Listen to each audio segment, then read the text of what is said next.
ఆంధ్రుల కలల రాజధాని అమరావతి ఔటర్ రింగ్ రోడ్ ప్రాజెక్టులో మరో కీలక పరిణామం చోటు చేసుకుంది. 140 మీటర్ల వెడల్పుతో భూసేకరణకు కేంద్రం గ్రీన్ సిగ్నల్ ఇచ్చింది. ముందుగా కేవలం 70 మీటర్ల వెడల్పుతోనే భూసేకరణ చేసేందుకు అలైన్మెంట్ అప్రూవల్ కమిటీ ఆమోదం తెలిపింది. అయితే భవిష్యత్తులో ఓఆర్ఆర్ విస్తరణ, దానికి అనుబంధంగా రైల్వే లైన్ నిర్మాణం తదితరాలకు వీలుగా 150 మీటర్ల వెడల్పుతో భూసేకరణ జరపాలని సీఎం చంద్రబాబు ఒత్తిడి తీసుకొచ్చారు. దీంతో 140 మీటర్ల వెడల్పుతో భూసేకరణ జరిపేలా తాజాగా కేంద్రం నిర్ణయం తీసుకుంది. ఓఆర్ఆర్ కు ఇరువైపులా సర్వీస్ రోడ్లు నిర్మించేందుకు అంగీకరించింది. ఈ మేరకు కేంద్ర రవాణా, జాతీయ రహదారుల మంత్రిత్వ శాఖ మోర్త్ నుంచి ఇక్కడి జాతీయ రహదారుల అధికారులకు త్వరలో ఆదేశాలు రానున్నాయి.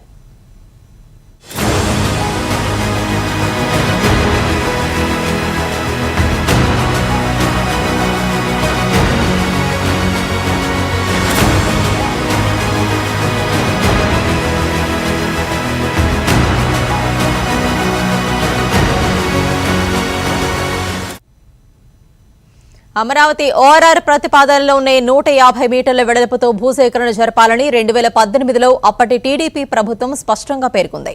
ఓఆర్ఆర్ విస్తరణ, దానికి అనుసంధానంగా సబర్బన్ రైళ్లు నడిపేందుకు రైల్వే లైన్ నిర్మాణమూ జరగాలని భావించింది.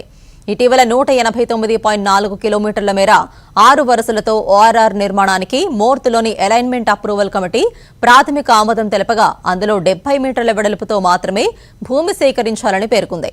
రైల్వే లైన్, ఇతర అవసరాలకు తాము భూమిని సేకరించబోమని రైల్వే శాఖను సంప్రదించాలని ఆ కమిటీ సూచించింది. దీనిపై సీఎం చంద్రబాబు కేంద్రానికి లేఖ రాయడమే కాకుండా తాజాగా కేంద్ర మంత్రి గడ్కరీతో మాట్లాడారు.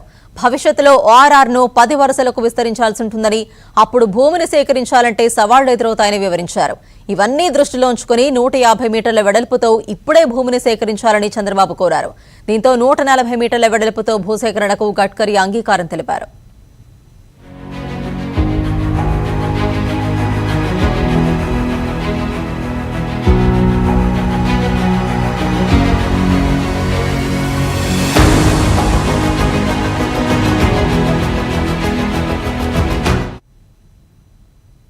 ఇటీవల అలైన్మెంట్ అప్రూవల్ కమిటీ ఓఆర్ఆర్ కు అనుమతి ఇచ్చినప్పుడు కేవలం రాజధాని ప్రాంతం వైపు మాత్రమే సర్వీస్ రోడ్ నిర్మాణానికి ఆమోదం తెలిపింది. ఓఆర్ఆర్ కు బయటి వైపు అవసరం లేదని పేర్కొంది. దీనిపై కూడా సీఎం చంద్రబాబు కేంద్ర మంత్రితో చర్చించారు. ఇరువైపులా సర్వీస్ రోడ్లు ఉంటేనే ఓఆర్ఆర్ కు ఆనుకుని ఉండే గ్రామాలు, పట్టణాలకు చెందిన వారు సులువుగా రాకపోకలు సాగించగలరని ఆయన పేర్కొన్నారు. దీంతో ఇరువైపులా సర్వీస్ రోడ్ల నిర్మాణానికి గడ్కరీ సమ్మతి తెలిపారు. ఇప్పటికే అలైన్మెంట్ అప్రూవల్ కమిటీ ప్రాథమిక ఆమోదం మేరకు ఓఆర్ఆర్ నిర్మాణానికి 16,310 కోట్ల వ్యయమవుతుందని అంచనా. అందులో సివిల్ పనుల విలువ 12,955 కోట్లు. అయితే 1700 హెక్టార్ల భూమిని సేకరించాల్సి ఉంటుందని, దీనికి 2,665 కోట్లు వెచ్చించనున్నట్టు కమిటీ పేర్కొంది. ఇదంతా 70 మీటర్ల వెడల్పుతో భూసేకరణకున్న లెక్కలు. తాజాగా 140 మీటర్ల వెడల్పుతో కేంద్రం సమ్మతించడంతో భూసేకరణకి ఖర్చు పెరుగుతుంది. దీనికి సంబంధించి మోర్త్ ఉన్నతాధికారుల నుంచి త్వరలో వచ్చే ఆదేశాల్లో ఆ వివరాలన్నీ ఉంటాయని ఎన్హెచ్ఏఐ వర్గాలు చెబుతున్నాయి.